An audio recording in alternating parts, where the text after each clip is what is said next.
てみたいと思います。それでは作った麻紐とコットンボールと割り箸を用意しました。ではほくちと薪を準備したいと思います。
こんな風にセットしてみました。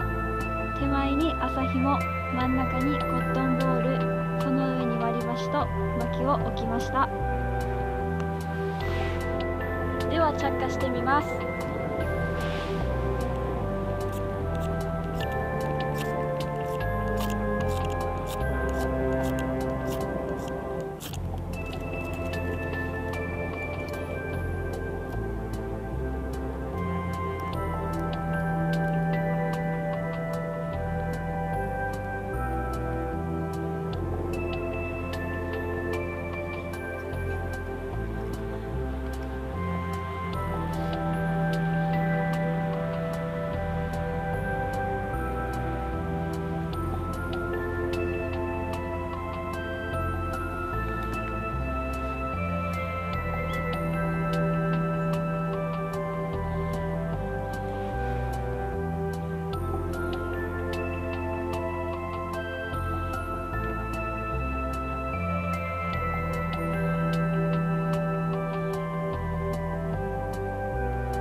大成功みたいです。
麻紐に火をつけた後、割り箸に火がついて、最後にコットンボールに火がつきました。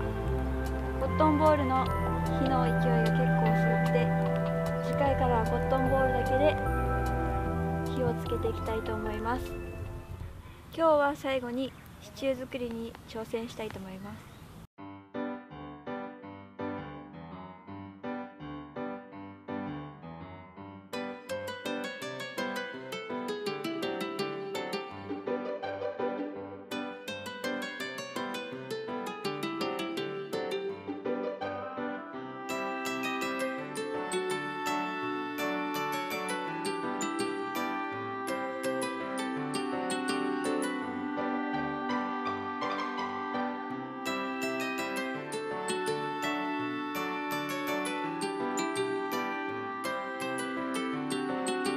ではこれから炒めていきます。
シチューできました。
いただきます。